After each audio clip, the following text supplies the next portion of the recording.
നമ്മളിന്ന് ഓണം സെലിബ്രേഷന് പോവുകയാണ്. അപ്പോൾ ഇന്ന് 29-ാം തീയതി ആയിട്ടുള്ളൂ ഓഗസ്റ്റ്. പക്ഷെ എല്ലാവർക്കും നമ്മുടെ ഗ്രൂപ്പിലുള്ള കുറച്ച് പേർക്ക് ഇന്ന് ഓഫായിരുന്നു. അപ്പം നമുക്ക് ജസ്റ്റ് ഇന്നൊന്ന് സദ്യയൊക്കെ വെച്ച് കൂടാന്ന് ഓർത്തു. അപ്പം ആള് നൈറ്റ് ഷിഫ്റ്റ് കഴിഞ്ഞ് വന്നത്, ഉറങ്ങിയിട്ടില്ല. അപ്പോൾ അവിടെ ചെന്നിട്ട് വേണം ഇനി ഉറങ്ങാൻ. അപ്പോഴത്തേക്കും ഞാനും ഫ്രണ്ട്സൊക്കെ ആയിട്ട് ചെറിയൊരു പരിപാടിയൊക്കെ സെറ്റ് ചെയ്യാമെന്ന് ഓർത്തു. അപ്പോൾ ഒരു കുഞ്ഞു വ്ളോഗ് എടുക്കാം അല്ലേ?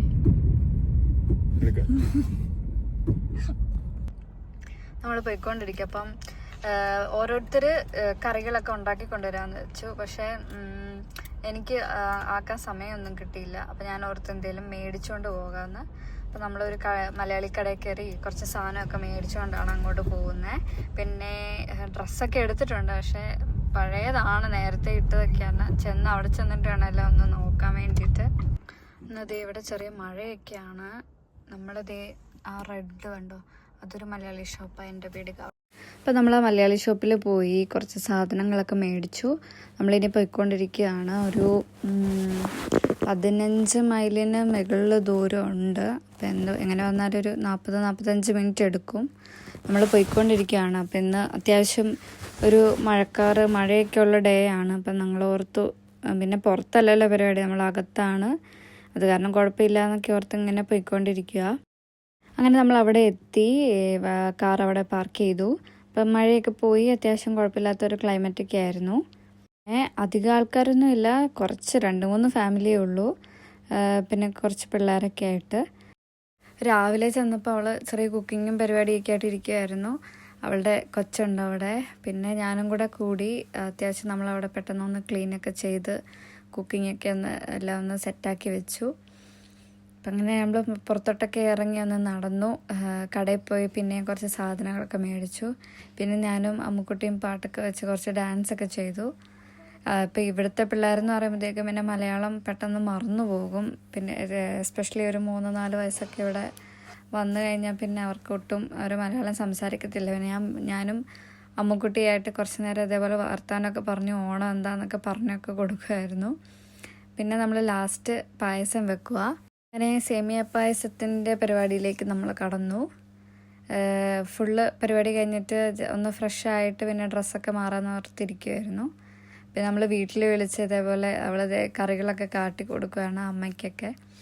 ഇപ്പോൾ സാമ്പാറായി, പരിപ്പ് കറിയായി, പിന്നെ ഒത്തിരി വിഭവങ്ങളൊന്നുമില്ല, എല്ലാവരും കുറച്ച് കറികളൊക്കെ കൊണ്ടുവരും, പിന്നെ കുറച്ച് നമ്മളിവിടെ വെച്ചു. അങ്ങനെ പിന്നെ അമ്മുക്കുട്ടി ഞാനും കുറച്ച് നേരം എന്തെങ്കിലും ഗെയിം കളിച്ചാലോ എന്നൊക്കെയുള്ള പ്ലാനൊക്കെ ആയിരുന്നു. അപ്പോൾ അമ്മുക്കുട്ടിക്കുള്ള കുറേ സാധനങ്ങളൊക്കെ കൊണ്ടുവന്ന് എന്നെ കാണിക്കുമായിരുന്നു.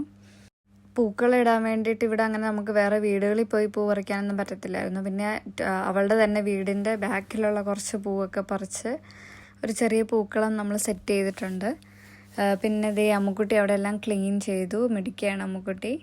പിന്നെ ദേ അവിടെ കുറേ ബെറീസൊക്കെ നിൽപ്പുണ്ടായിരുന്നു, അതൊക്കെ നമ്മൾ ചുമ്മാ പോയി പറിച്ചു. ഇത് കണ്ടോ, ഇതൊരു വെറൈറ്റി പൂവല്ലേ. അപ്പോൾ പായസം റെഡിയായപ്പോൾ ഞങ്ങൾ ഓർത്ത്, ഞങ്ങൾ ഉണ്ണിയപ്പം മേടിച്ചുകൊണ്ട് പോയിട്ടുണ്ടായിരുന്നു.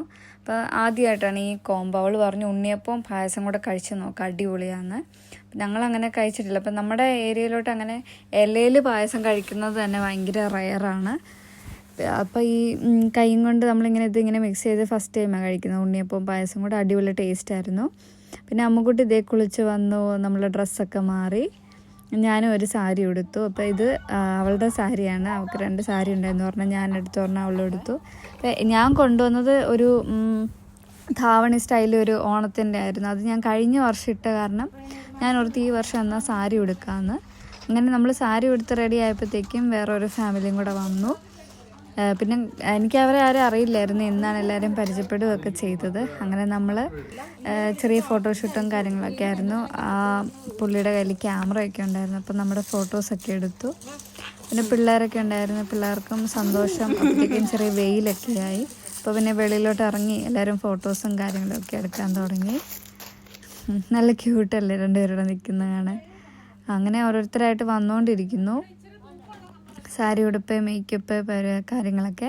അങ്ങനെ വന്നപ്പോഴത്തേ നമ്മുടെ കൂടെ ഉണ്ടായിരുന്ന ഒരു കുഞ്ഞ്, അവൾ ജീൻസിൻ്റെ ടോപ്പായിരുന്നു ഇട്ടത്, അവൾക്ക് ഡ്രസ്സില്ലായിരുന്നു. അങ്ങനെ വന്നപ്പോൾ എൻ്റെ ആ ധാവണി സെറ്റ് ഞാൻ അവൾക്ക് കൊടുത്തു, അവൾക്കത് കറക്റ്റായിരുന്നു. അങ്ങനെ എല്ലാവരും ഹാപ്പി. നമ്മൾ പുറത്തിറങ്ങി ഇതേ ഫോട്ടോ സെഷനും കാര്യങ്ങളൊക്കെയാണ്. പിന്നെ ബോയ്സും നിന്നു. ടോബിൻ്റെ ഞാനൊരു മുണ്ടെടുത്തായിരുന്നു, പക്ഷെ അവൻ മുണ്ടെടുക്കാൻ താല്പര്യമില്ലെന്ന് പറഞ്ഞപ്പോൾ ഞാൻ പിന്നെ നിർബന്ധിച്ചില്ല. ഒന്നാമത് ഉറങ്ങാത്തതിൻ്റെ ക്ഷീണവും കാര്യങ്ങളൊക്കെ ഉണ്ടായിരുന്നു. പിന്നെ കുറച്ച് ഫോട്ടോസൊക്കെ എടുത്തു. പിന്നെ അമ്മുക്കുട്ടി അമ്മയും പോസ് ചെയ്തു.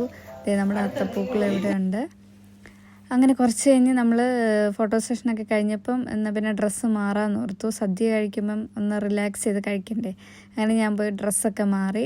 നമ്മുടെ സദ്യയൊക്കെ റെഡിയാണ്. അപ്പോൾ പിള്ളേർ ആദ്യം ഇരുന്ന് ഫുഡെല്ലാം കഴിച്ചു. അടുത്ത റൗണ്ടിൽ നമ്മളെല്ലാവരും കൂടി ഇരുന്നു. കുറച്ച് പേര് ടേബിളിലും കുറേ പേര് തറയിലൊക്കെ ഇരുന്നായിട്ടാണ് കഴിച്ചത്.